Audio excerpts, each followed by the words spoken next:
446 میں آ کر شیعوں کی حکومت کو ختم کیا تغرل بیگ سلجوکی نے۔ سلجوک مسلمان ہوئے تھے محمود غزنوی کے دور میں، سلجوک ان کے بڑے کا نام تھا۔ تو ایک دفعہ محمود غزنوی نے سلجوک سے پوچھا اگر مجھے تیری مدد کی ضرورت ہو تو کتنے آدمی پیش کر سکتے ہو؟ تو اس نے ایک تیر دیا، کہا یہ ایک تیر ہے میرا، کسی کو یہ تیر بھیج کر میرے علاقے میں بھیج دو تو چند گھنٹوں میں 1,00,000 تلواریں تیرا پہرا دینے کے لیے تیار ہوں، میرے پاس اتنی طاقت ہے۔ تو یہ سلجوک کی نسل میں تھا تغرل بیگ۔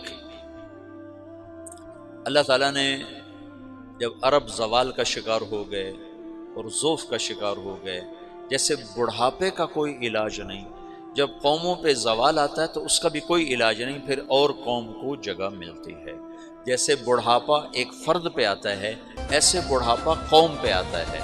قوم کا بڑھاپا جوانی میں نہیں لوٹ سکتا، جیسے فرد کا بڑھاپا جوانی کی طرف نہیں لوٹ سکتا، قوم کا بڑھاپا جوانی کی طرف نہیں لوٹ سکتا، کوئی علاج نہیں، نئی نسل کا آنا ہی علاج ہے۔ تو عرب دھل چکے تھے، 600 سال بہت ہوتے ہیں حکومت کو، اپنی صفات گم کر چکے تھے، اب نئے خون کی ضرورت تھی۔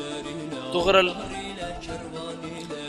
بیگ پہلا شخص تھا جس نے آ کر اہل سنت والجماعت کو استحکام بخشا، شیعوں کی حکومت کو ختم کیا، بغداد سے، شام سے، سارے علاقوں سے۔ صلاح الدین ایوبی نے اسماعیلی شیعہ کی حکومت کو ختم کیا، مصر۔ العازد ان کا آخری خلیفہ تھا۔ صلاح الدین ایوبی نور الدین زنگی رحمۃ اللہ علیہ کا پروردہ تھا، اس کا دوست تھا، اس کے دوست بھی تھا، بچہ بھی تھا اس کے سامنے، زیادہ لکھنے پڑھنے کا شوق تھا۔ پھر اللہ تعالیٰ نے اس سے کام لیا اور اس کو مصر کا گورنر بنا کے بھیجا، مصر کی مدد کے لیے بھیجا۔ تو وہاں اس نے صلاح الدین ایوبی نے وہاں ختم کیا، تغرل بیگ نے یہاں ختم کیا۔ تو پھر سلجوک جو تھے نا، یہ اقتدار ادھر ختم ہو گئی سلطنت بنو عباس کی، مصر ایک چھوٹی سی ترکوں کی سلطنت۔ تو اللہ تعالیٰ پھر مرکزیت کے لیے ایک نظام چلا، دو لشکر آپس میں لڑ رہے ہیں، ایک میدان، ایک جنگلی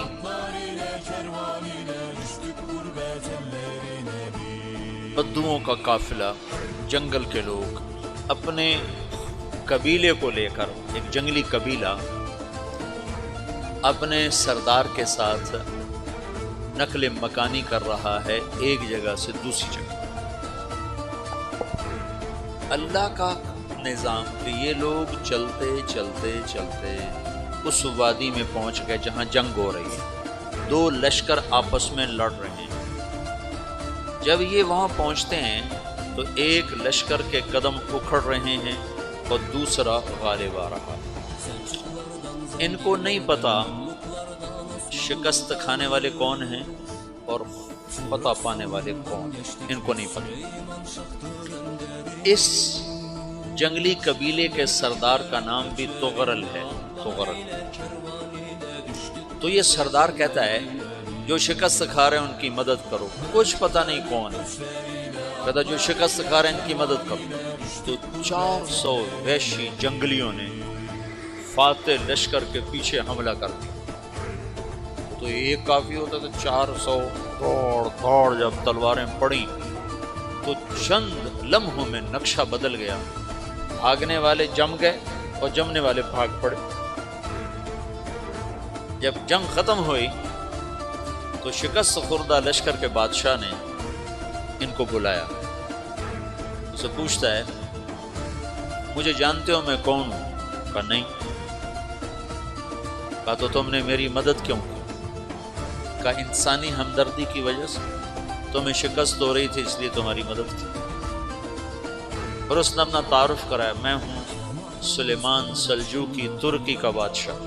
مسلمانوں کا لشکر تھا اور تاتاریوں سے شکست کھا رہا تھا، تاتاری فتح پا رہے تھے، مسلمان شکست کھا رہے تھے۔ تو وہ اللہ کی غیبی مدد بن کر آئے، تو وہ اس سے کہتا ہے میرے ساتھ رہنا پسند کرو، تم نے میرے اوپر احسان کیا ہے، میں اس کا بدلہ دینا چاہتا ہوں، میرے ساتھ رہنا پسند کرو؟ میں نے کہا کر لوں گا۔ تو اس نے اس کو لے کر ترکی آیا، اور استنبول اس وقت روم کی حکومت میں تھا، اسے فتح کیا اس تغرل کے آگے چوتھے پانچویں پڑپوتے محمد فاتح نے۔ تو یہ استنبول ہے، یہ ترکی ہے، بیچ میں ایک چھوٹا سمندر ہے، یہاں ایک جاگیر ہے۔ تو سلطان سلیمان کہتا ہے یہ جاگیر تجھے وقف ہے، ادھر سے رومی مجھے تنگ کرتے ہیں حملے کر کر کے، تو میرا دفاع کرتے رہنا، یہ جاگیر تیری۔ تو اس جاگیر پہ اس نے اپنے قافلے کو آباد کر دیا، اپنے قبیلے کو، اور ایک چھوٹی سی حکومت بنا لی، جو ایک صوبہ سمجھو سلمان سلجوقی کا، وہ ایک چھوٹا سا صوبہ ہے۔ وہاں جب یہ رہ پڑا تو پھر یہ ایک شیخ کے بیعت ہوتا ہے،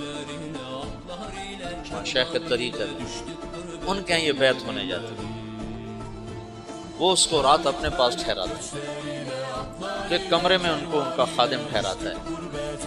یہ جب کمرے میں جاتا ہے تو سامنے دیوار میں طاقچے پر قرآن پڑا ہوا ہے، تو یہ تغرر بیگ کہتا ہے یہ کیا ہے، یہ کیا ہے؟ تو وہ خادم کہتا ہے یہ کتاب اللہ ہے، قرآن ہے۔ وہ اس کو وہاں چھوڑ کے باہر چلا جاتا ہے۔ وہ دیہاتی آدمی، جنگل کا رہنے والا، پہلی دفعہ زندگی میں قرآن دیکھا، وہ کہتا ہے یہ قرآن ہے، اللہ کی کتاب ہے، میں اللہ کی کتاب کے سامنے سو جاؤں، کتنی بے ادبی ہے۔ تو اس نے ایسے قرآن اٹھایا اور سر پہ رکھا اور کھڑا ہو، ساری رات قرآن سر پہ رکھ کے کھڑا رہا۔ رات کے پچھلے پہر اس کو خواب آیا، کھڑے کھڑے اس نے دیکھا کہ اس کی پشت سے ایک چاند نکلا اور شیخ کی بیٹی کے سینے میں جا کے اتر گیا۔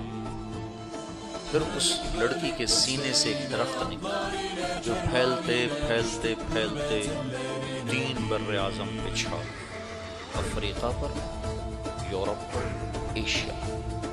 پھر اس کی آنکھ کھل گئی، وہ کھڑا ہوا ہے، تو اس نے صبح یہ خواب اپنے شیخ کو سنایا، تو انہوں نے اپنی بیٹی اس کے نکاح میں دی تھی۔ اس بیٹی سے ایک بچہ پیدا ہوا، تغرل بیگ نے اس کا نام رکھا عثمان، عثمانی ترک نام سنو، جو میں نے کل بتایا تھا کہ 1924 میں وہ خلافت ختم ہوئی، تو ایک بیٹا پیدا ہوا عثمان۔ عثمان نے پھر ایک نئی اسلامی حکومت کی بنیاد رکھی جو 1924 تک چلتی رہی، کوئی 800 سال یہ حکومت چلی۔ تو حکومت کا شیرازہ بکھرا، لیکن پھر جڑ جاتا تھا، اور وہ قرن اول والا جوڑ کبھی نہ پیدا ہوا، ٹکڑے بن گئے۔ ان ٹکڑوں میں اللہ لوگ پیدا کرتا رہا جو دعوت دیتے رہے۔